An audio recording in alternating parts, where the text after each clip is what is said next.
The moment Vivian Crane pushed open the glass doors of her multi-million-dollar corporate tower, she felt something was wrong.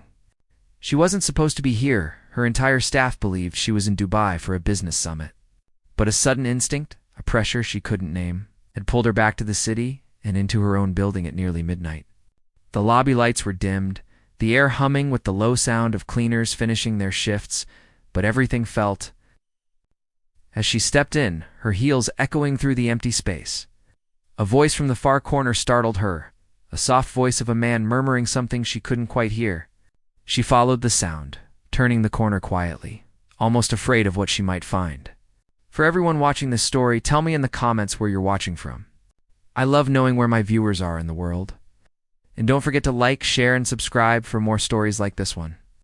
Vivian moved closer, holding her breath, and what she saw made her pause mid-step. There, kneeling on the marble floor, with a mop placed neatly to the side, was the building's night, Janitor Darius Miller.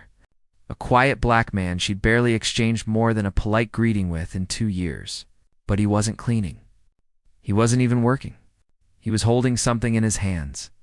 A glowing object, soft blue, pulsing like a heartbeat, hovering barely an inch above his palms. Vivian froze, her brain racing to make sense of what she was seeing. Darius didn't see her approach. His eyes were closed, his breathing steady, and as the light pulsed, the marble floor beneath him seemed to shimmer, cracks and scratches in the stone, smoothing over as though time itself were reversing. Vivian blinked hard, thinking she was hallucinating. But then the light grew brighter, illuminating the entire lobby in a warm, otherworldly glow that washed over her skin, tingling like a soft electric current. She swallowed hard. Darius, she whispered, unable to take another step. His eyes shot open instantly, and the glowing orb in his hands vanished as if someone had snapped their fingers. He gasped, startled, scrambling to his feet like a child caught doing something forbidden. "Ms. Crane, I didn't know you were back," he stammered, his hands shaking. I was just... What was that?" Vivian asked, stepping closer, her voice low but trembling. Darius backed away instinctively, as if expecting her to fire him on the spot. "I wasn't doing anything wrong, I promise," he said, panic rising in his voice. Sometimes I... He trailed off, searching for words that didn't exist. Vivian studied him carefully, noticing something she had never bothered to see before: the exhaustion in his eyes, the sadness lingering behind his forced smile. The worn-out shoes held together with thread, the badge hanging crookedly from his chest. She had seen thousands of workers in her life, but suddenly, Darius felt like someone important, someone she had overlooked far too long. "What you were holding," she said quietly, "was glowing." Darius lowered his gaze, his chest rising and falling as though he were bracing for impact. "Please don't make me leave," he whispered. "I need this job." "I didn't say I was firing you," she replied, softer now but still shaken. "I just want to know what I walked in on." For a moment, he didn't answer. He just stared at the floor, then slowly sank back to his knees, almost ceremoniously, placing his hands over the tiles as though he were listening to something beneath them. Vivian watched in confusion, but then the marble shimmered again, glowing faintly beneath his fingertips. "Stop," she whispered, startled. Darius lifted his hands. The glow faded. Silence filled the lobby. Vivian stepped closer until she stood directly in front of him. "How long have you been able to do that?" she asked. Darius looked up at her, the truth trapped behind fear. "Since I was a kid," he murmured. "My mother used to say, I was born with light in my hands." I didn't believe her at first. But when she got sick... He paused, swallowing the lump in his throat. "I tried to save her with it. I tried to use it on her, like I used it on things, on broken floors, on damaged walls. And for a moment it worked. She got better. But the next day she was gone." His voice cracked. Vivian's chest tightened. She lowered herself slowly, sitting on the floor across from him, the marble cool beneath her. "You've been hiding this," she said. "All your life?" Darius nodded. "People don't trust what they don't understand," he whispered. "I learned that early." Vivian stared at him, really stared at him as, though seeing him for the first time. "You could fix anything," she said. "You can. Heal things." Only objects, he corrected softly. I don't know. I don't understand it myself. Vivian's heartbeat quickened. She had seen things, deals, corporate corruption, billion-dollar innovation, but nothing like this. She felt as though she had stumbled onto the edge of something extraordinary. Darius, she said, her eyes locked on his. What do you have? Is not something to hide. His reaction was immediate fear, raw and sharp. No, he said, shaking his head hard. No, you don't understand. People would take me apart to study me, or use me, or lock me up. I can't let anyone know. Vivian reached out, placing a hand gently on his shoulder. I'm not anyone. I'm someone who can protect you. Darius looked at her with disbelief. Why would you help me? Vivian hesitated, unsure how to explain the sudden pull she felt inside herself. Maybe it was guilt. Her life had been built on privilege, on systems that had overlooked and crushed people like him. Or maybe it was curiosity. This was beyond anything she had ever seen. Or maybe, deeper still, it was something she couldn't name, a sense that their lives were about to collide in ways neither could predict. Before she could answer, the elevator dinged. They both whipped their heads toward the sound. Footsteps. Heavy. Fast. Vivian's eyes widened. Darius's face drained of color. Who's here? Vivian whispered. Darius shook his head slowly. Not someone you want to meet. The lights flickered. The air vibrated. And Vivian realized whatever she had walked in on tonight was only the beginning. The next morning, Evelyn couldn't shake the weight in her chest. She kept replaying the night before, the janitor's trembling voice, the strange phone calls, the way he wiped tears when he thought she wasn't looking. Something was happening behind the scenes. Something big. And she knew she wouldn't be able to focus until she uncovered the truth. When she reached the lobby of her corporate tower, the day felt unusually quiet. Too quiet. Security guards who usually greeted her with confident nods avoided her eyes. Front desk staff whispered to each other in corners. Even the elevators hummed with a strange tension. Evelyn didn't wait for anyone. She walked straight to the lower levels, the service corridors, where janitors stored their supplies. She knew Jordan would be there. And he was. Jordan stood alone in the dim corridor, restocking cleaning carts with shaking hands. He froze when he saw her. You shouldn't be here, he whispered. And you shouldn't be scared, she replied softly. Jordan talked to me. He ran a hand over his face. You weren't supposed to see anything. You weren't supposed to get involved, but it was too late for that. Jordan, whatever it is, I can help, she said. Last night you said someone was coming. Who? What do they want from you? He slowly exhaled. Not from me. From someone I'm trying to protect. Evelyn felt the air shift. Jordan looked up, eyes dark with fear. My daughter. That single word stopped Evelyn's world. She hadn't known he had a child. He never mentioned family, never hinted at a personal life. He always worked quietly, politely, invisibly. She's 19, he said, voice trembling. First-year college student, smartest person I know. She got mixed up with some people, dangerous people. They think she stole something valuable. But she didn't. Someone framed her. He swallowed hard. And now they're threatening to kill her. Unless I help them get access inside your company. Evelyn froze. My company? She echoed. Jordan nodded. They want blueprints, access codes, security schedules. They want something big, but I don't know what. Are you telling me someone is planning to break into my headquarters? Yes, he whispered. Tonight, Evelyn's pulse hammered.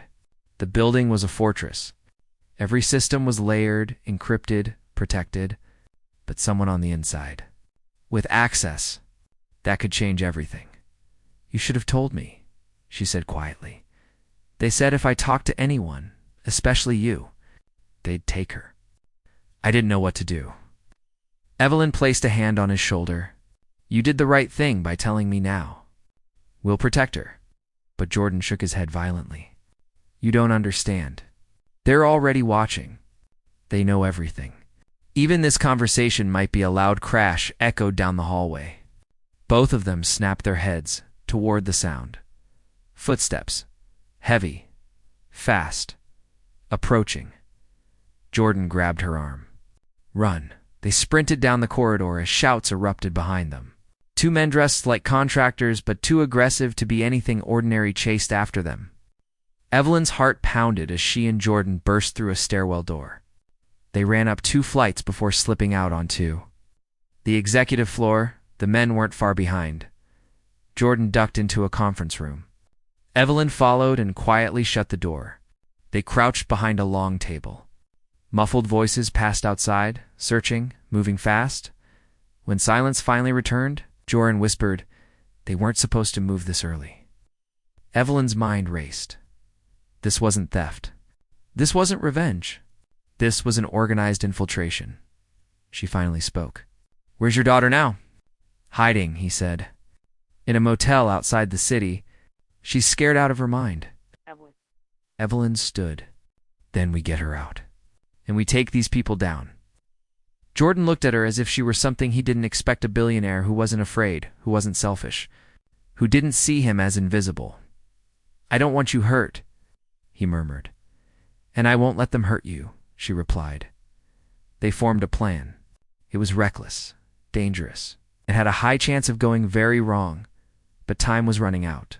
By evening, Evelyn was in the back seat of her car as her driver sped to war at the outskirts of the city. Jordan sat beside her, clutching a small backpack, everything he owned, which wasn't much. Evelyn glanced at him. "What did your daughter supposedly steal?" Jordan hesitated. "A flash drive." "What was on it?" "I don't know," he said. "But whatever it is, they're willing to kill for it." When they reached the little motel rundown, peeling paint, flickering neon, they found Jordan's daughter in room 11B. She was trembling, hugging her knees, eyes swollen from crying. "Dad," she cried, running into his arms. He held her tight. Evelyn stepped gently into the room, offering a warm smile. "Hi, sweetheart. I'm Evelyn." The girl wiped her tears. "I didn't do anything. I swear. I didn't steal that drive." "We believe you," Evelyn said softly. "Then why are they trying to kill us?" the girl asked. Before Evelyn could answer, glass shattered behind them. A bullet ripped through the window. Jordan grabbed his daughter and dropped to the floor. Evelyn ducked behind the bed as more bullets tore through the walls. A car had rolled into the parking lot, its headlights off, guns aimed at the room. "Run," Jordan shouted. They crawled to the bathroom, kicked open the tiny window, and climbed out into the alley behind the motel. Evelyn's driver screeched the SUV around the corner and they leaped in. "Go," Evelyn yelled. The SUV sped away as the attackers poured out of the motel, firing. Bullets cracked against the back windshield. But the car kept moving until the gunmen disappeared behind them. Jordan's daughter sobbed uncontrollably. Evelyn rested a hand on her back. "You're safe now. I promise you." But deep down, Evelyn knew it wasn't over. Not even close. They drove straight to Evelyn's private estate, secure, gated, guarded. For the first time, Jordan's daughter could breathe without shaking. Evelyn stayed in the living room with Jordan after the girl fell asleep on the couch. "We need to find that flash drive," Evelyn said. Jordan nodded slowly. "There's only one place it could be. My old locker at the company. Didn't know what was on it, so I hid it." Evelyn's eyes narrowed. "Then tomorrow, before anyone else knows we're coming, we'll get it." But dawn never arrived the way they expected. At 4:13 a.m., Evelyn's phone buzzed. An unknown number. One text message: "We know where you are." Jordan's face drained of color. Evelyn checked the security monitors. A black SUV had stopped outside her second gate. Far too close. "They found us," Jordan whispered. Evelyn straightened her shoulders. "Then it's time to finish this." What? They returned to the company building before sunrise. Entering through a private access route only Evelyn knew. Jordan led her to the service level, where his locker sat in a dark corner. His hands shook as he unlocked it. Inside was a worn LUNCHBO beside the lunchbox. A small silver flash drive. Before either of them could speak, the lights snapped on. The same men from the motel stepped into the hallway. Behind them stood Someone Evelyn recognized instantly, her own vice president, cold-eyed, smirking. "Evelyn," he said smoothly, "you should have stayed out of this." Jordan stepped in front of her. She had nothing to do with it. "Let her go," the VP laughed. "Oh, Jordan, this was never about you. Or your daughter. This was about the drive." Evelyn glared at him. "What's on it?" "Proof," he whispered, "that your company is worth far more to me than to you. A little data leak. A little scandal. I take over. You lose everything." He raised his hand. The gunman aimed. But what he didn't know was that Evelyn had already hit a silent panic button under her coat in 5 seconds. The entire building swarmed with armed security. The VP froze. The gunman panicked. And for the first time, Jordan stepped forward with absolute courage. "It's over," he said. And it was. Hours later, as police escorted the VP and his men away in handcuffs, Evelyn turned to Jordan and his daughter. "You saved my company," she said. Jordan shook his head. "You saved my family," Evelyn smiled gently. "Maybe we saved each other."